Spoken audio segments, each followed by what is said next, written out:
Let's turn then to a huge and very sensitive subject of assisted dying. Now, MPs will be able to vote as they wish on Friday. There's separate draft legislation in the Scottish Parliament, but it will be a huge discussion this week in Westminster.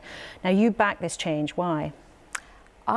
Look, the government's position, and it's really important, I'm clear about this, is that it is a free vote. The government does not have a position of yes or no in this, but I have for many years supported this and indeed voted for it the last time because I believe in giving people as much power, say and control as possible over the things that matter to them most.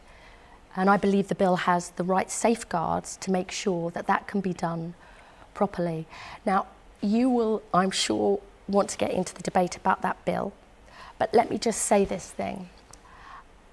I think it is really important as a society we talk about what makes for a good death, because thank goodness with medical advances the sudden deaths from heart attacks and stroke are much less common than they were in the past, and many of us in our own families see people who take more time to die.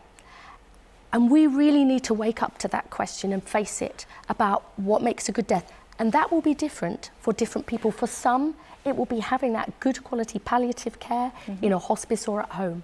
And others, I believe, would want that right to choose assisted dying. And that is a vital conversation. But in the context of this week and the safeguards in this bill, your colleague, the Health Secretary, your colleague, the Justice Secretary, who would preside over the legal framework, she's told her constituents that the proposed safeguards are not nearly enough. They are particularly weak, to use her phrase.